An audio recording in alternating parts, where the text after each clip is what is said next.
Hello friends, कैसे हो आप सब? Hope that everybody is fine. So welcome to Simrar blogs. My name is Simran.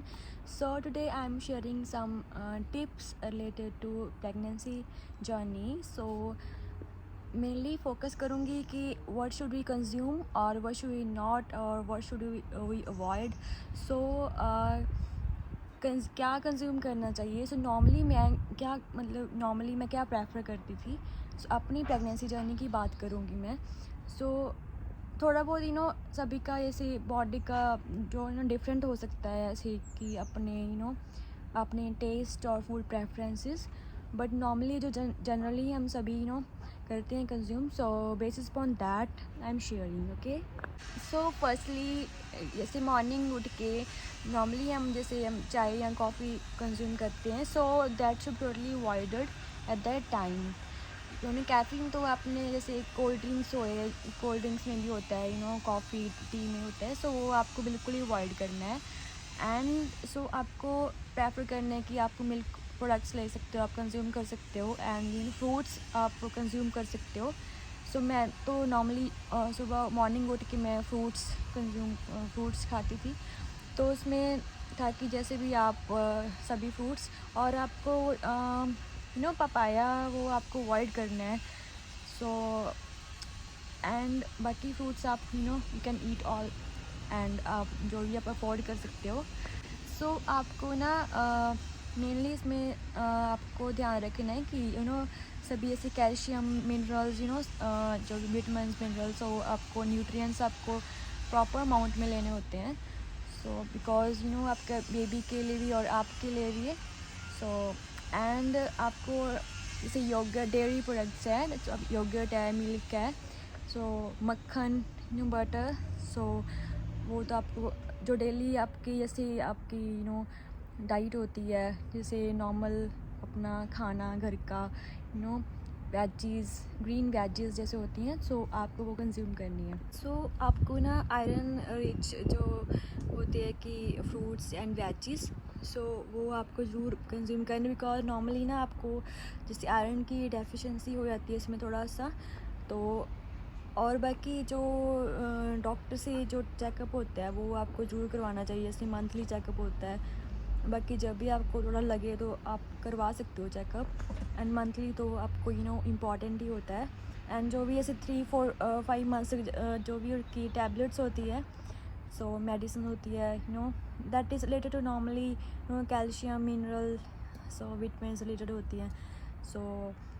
सो वो सप्लीमेंट्स आप जो डॉक्टर प्रेस्क्राइब करते हैं तो वो आपको ऐसे ज़रूरी होते हैं कि 3-4 मंथ्स तक आपको अंदर से बहुत सारे न्यूट्रिएंट्स की ज़रूरत होती है. That's additional to diet. So मैंने जैसे 4-5 मंथ्स तक मैंने ली थी वो मेडिसिन.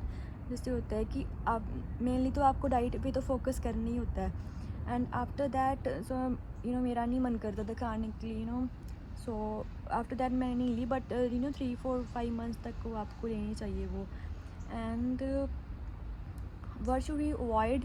सो मेनली जो होता है ना कि आपको जैसे फास्ट फूड है, जहाँ ऑयली प्रोडक्ट्स होते हैं कि वो आपको अवॉइड करना चाहिए इस टाइम.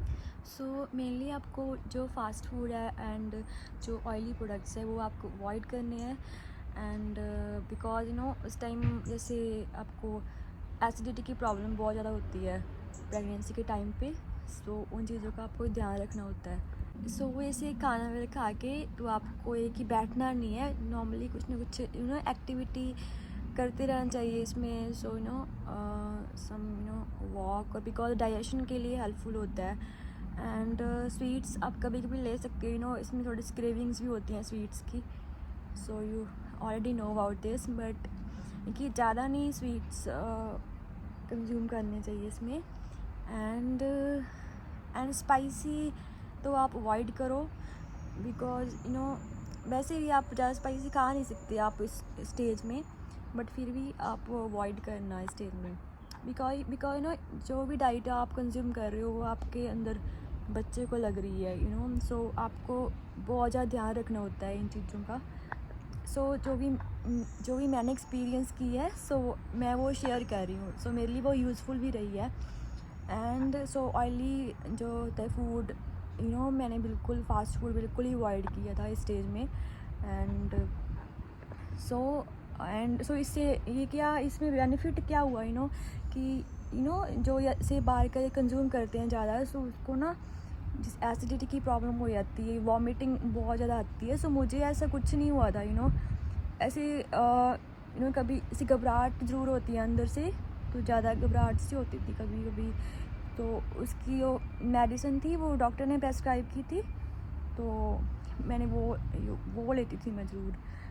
बाकी तो जो जैसे विटामिन्स मिनरल्स वो सप्लीमेंट्स होते हैं डॉक्टर ने जो प्रेस्क्राइब किए थे सो आई यूज़ टू टेक दैट. सो इस स्टेज पे आपको इस चीज़ का ध्यान रखना है कि आपको स्ट्रेस नहीं लेना है. अपने माइंड पे कोई चीज़ लगानी नहीं है. अपने फैमिली में अपने सराउंडिंग में कुछ ना कुछ तो होता ही रहता है ऐसे, बट ये कि आपको अपने माइंड पे वो चीज़ें नहीं लेके जानी, बिकॉज आपको स्ट्रेस फ्री रहना है बिल्कुल. बिकॉज आपके बच्चे के ऊपर उन चीज़ों का असर होगा. So we have to take care of that. And what else, आप मेडिटेशन कर सकते हो, प्रे कर सकते हो. सो आपका positive if you are book reader so आप अच्छी बुक्स पढ़ सकते हो, मैगज़ीन्स एंड नॉवेल्स जो भी आपको अच्छे लगते हैं, जो भी आपका इंटरेस्ट है. सो आप वो एक्टिविटी कर सकते हो. सो मेनली आप खुश रहो और सो वो चीज़ें बाद में वो फीचर वो प्रैक्टिस वो आपके बच्चे में आते हैं.